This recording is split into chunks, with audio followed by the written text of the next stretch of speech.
Welcome to this episode. Today, we're diving into something called the Great Experiment, a fascinating framework that helps us understand how stability works in complex systems, from our own nervous systems to entire societies and ecosystems. Yeah, it's really about regulation. Not about fixing people, but tuning the systems we live in. And if you've ever felt overwhelmed, disconnected, or like your reactions just take over too quickly, this might explain why. Those feelings, they're signs that systems around us and inside us are losing stability. Exactly. One of the core ideas is about disconnection. We're talking about being disconnected from the land, from ourselves, and from each other. And when those connections break, the feedback loops that help us adjust and correct weaken.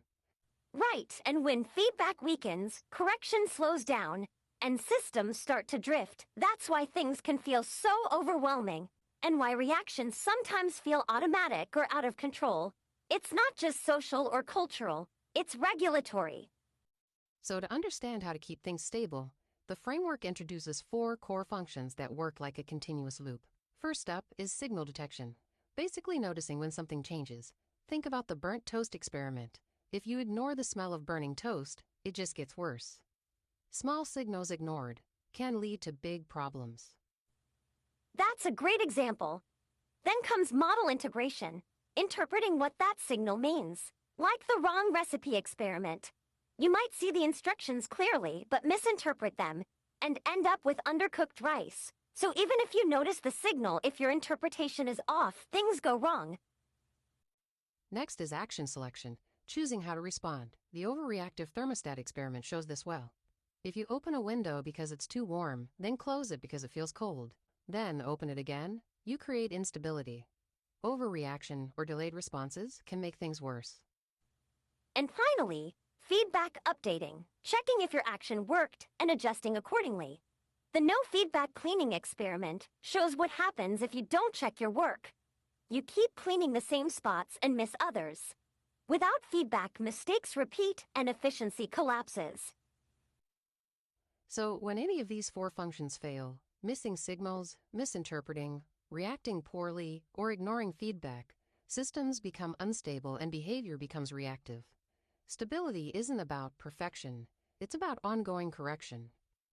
That's a key point. Now, to keep our nervous systems regulated, the framework outlines a baseline protocol, minimum conditions we need. Things like consistent sleep timing, because without good sleep, the brain struggles to update its models and we get more reactive. Nutritional stability is next. Regular meals to avoid blood sugar crashes that make us more reactive and less flexible in how we interpret situations.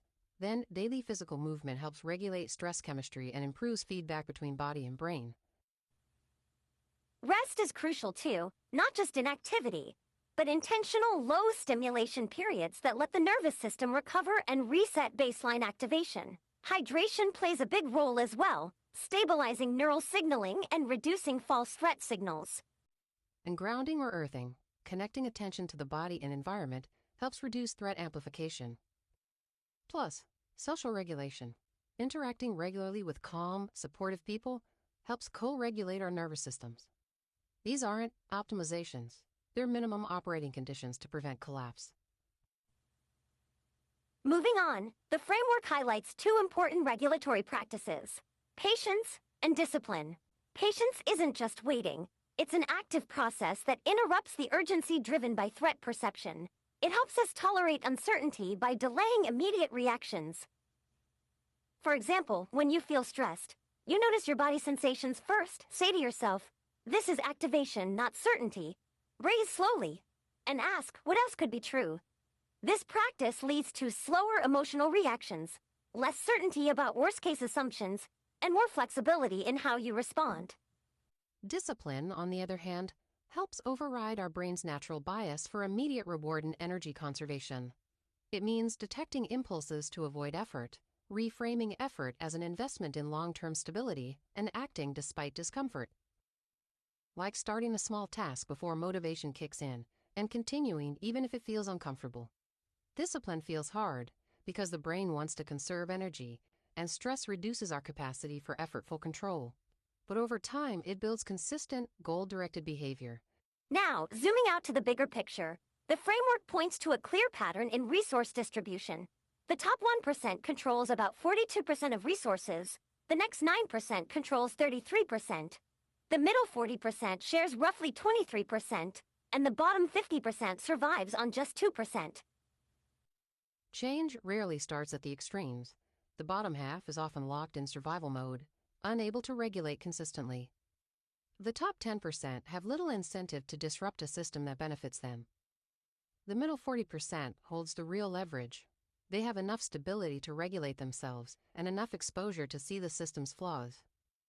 When individuals in that middle group develop regulation, they foster communal regulation, shared social norms, accountability, collective problem-solving, and mutual support. Change spreads structurally as these regulated individuals influence environments, institutions, and social networks. So real change begins with coordinated outward action from the middle and not competition for upward position. It's about shifting energy from climbing the system to stabilizing it. Finally, the great experiment is a participatory process. Anyone can take part by applying these practices in their own life, observing what changes, comparing across contexts, sharing observations, and refining what works. It's not about being right, but about becoming more accurate over time. And when enough people do this, the system begins to reorganize itself naturally. Small practices like breathing, pausing, and asking, what else could be true? Create space before reaction and build capacity to handle activation without collapsing. It's a hopeful message that by practicing regulation ourselves and sharing insights, we plant seeds that can grow into broader stability, from the individual to the communal and societal levels. So, to sum up, stability depends on noticing signals, interpreting them flexibly, choosing measured actions, and updating based on feedback.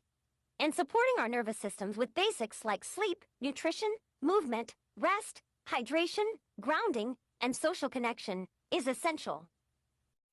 Plus, cultivating patience and discipline helps us tolerate uncertainty and build long-term stability. And change starts in the middle, with people willing to regulate themselves and coordinate with others. Thanks for joining us today. We hope this gives you some useful ideas to try out and reflect on.